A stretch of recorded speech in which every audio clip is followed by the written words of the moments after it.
Right, malunggay mga good morning mga ka-bloodlines. Right, malunggay ang pinakain natin ngayong umaga. Kasi bawal mo nang lumabas kasi mukhang yan ang panahon, oh.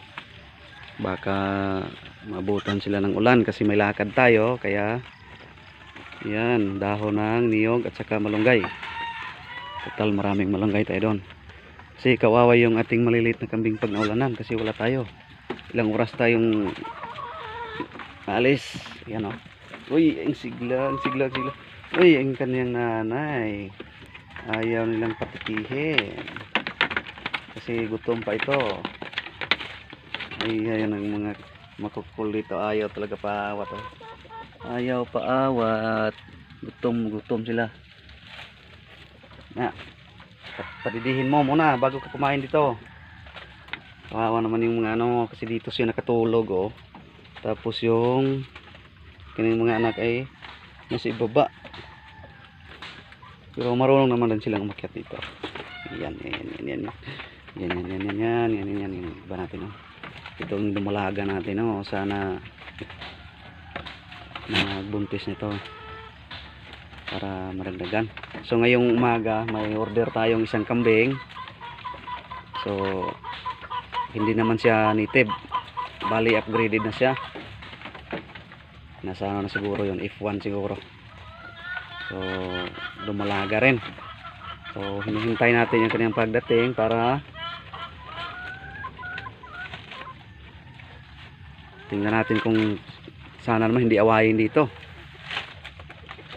Kasi malayo pa yung ano, nasa tatlong bayan siguro yung dadaanan nila bago makarating dito sa area natin. So nabili natin yan sa online. Medyo mura-mura siya kasi hindi naman siya pure blood, kaya kinuha lang natin para may unti-unti tayong makapag-upgrade. Kasi yung ating turo na yan malaki naman yan, wala pang 1 year yan na siya, malaki na siya. Ito yun, oh. Daming lalaki natin, ito lalaki din to. Tapos ang itim niyan sa gitna, lalaki. Tapos yung brown dito at saka puti, ayan, oh, lalaki din yun, oh. Ito yung lalaki din. So bali yung babae natin tatlo lang. So may dumalaga. So yung ito yung mga ano nila, pang-abono natin, saka yung linisin natin ng maya. Kasi may ano tayo, may lakad. So, bawal natin palabasin muna kasi wala tayong makapag monitor sa kanila pag umulan. Kawawa yung mga, okay na itong mga ganito kalaki, pero yung mga maliliit ay kawawa. Hindi ko naman pabayaang palabasin dito yung iba kasi maingay itong maiwan yung isa. So pag uwi natin mamaya ipalabas natin. Yan sila, oh. Yan, oh, marunong silang akit sa kanilang. Ayan, oh.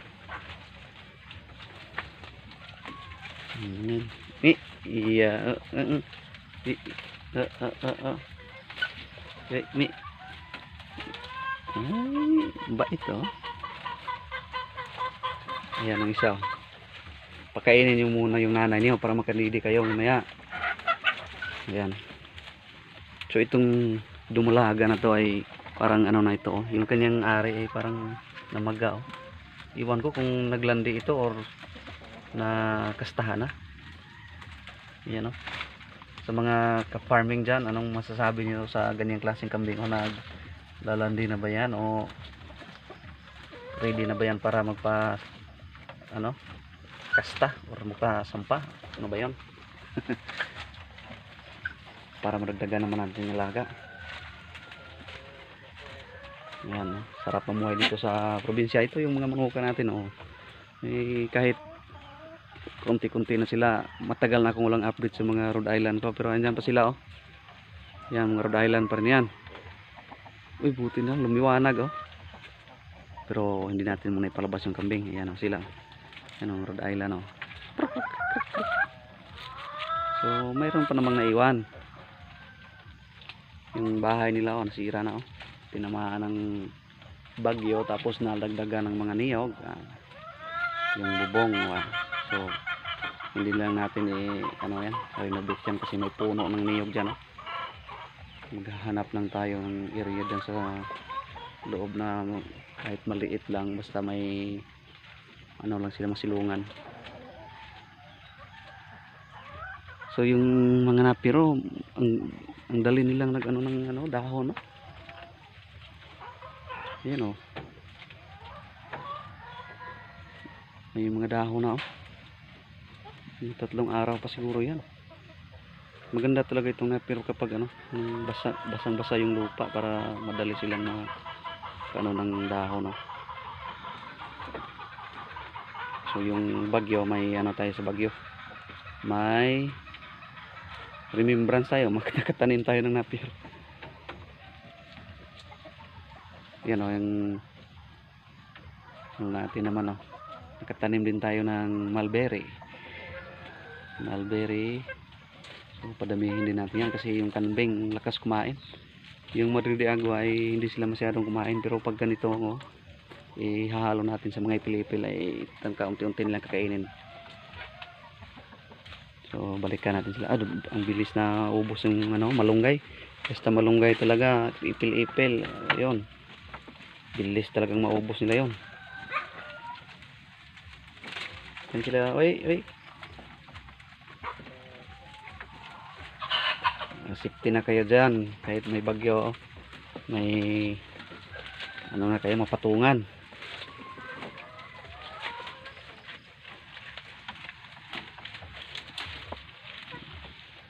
Mga native natin, mag ano tayo, nang dahan-dahan tayo mag-upgrade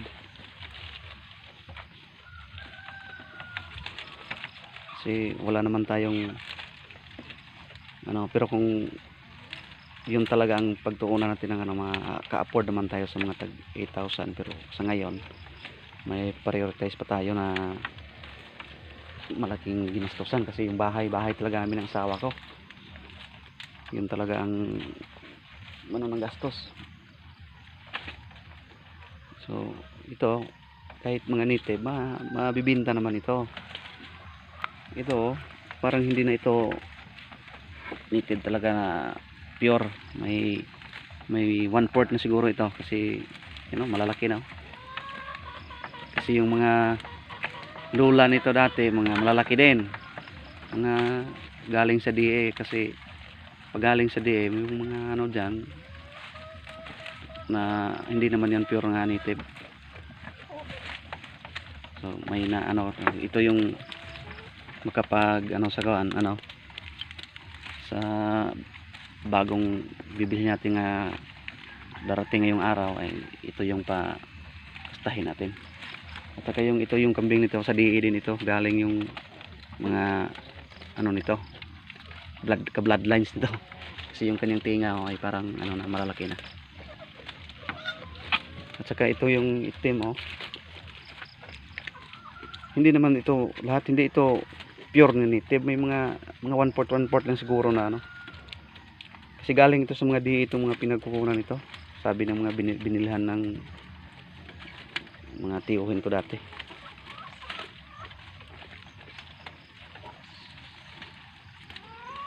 Ito yung isang lalaki, yung malaki ito kaysa kanyang kapatid, yan, walang sungay. Yung kanyang ano, yung kapatid niya ay medyo maliit sa kanya, yan, yung isang brown.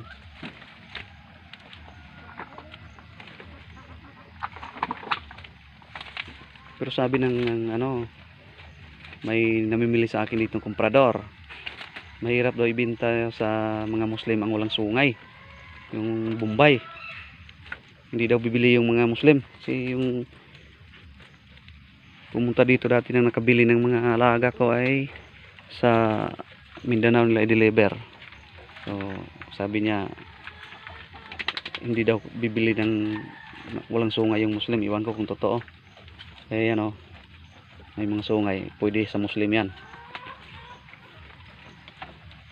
Pero yung ito yan, wala rin sungay ito, parang ano sa kanyang magulang, yun, yung nanay niya walang sungay. Pero kambing naman yan. Ayan. Yay, wag mong awayin yung ano mo, kapatid mo. So, mag-update na ako mamaya mga ka-bloodlines kung darating na yung isang kambing natin na order. So, yan lang muna ang ma-update ko sa inyo, Toro. So, happy farming mga ka-bloodlines. So, shout out sa inyong lahat sa mga patuloy na nanonood ng video ko. So, God bless po.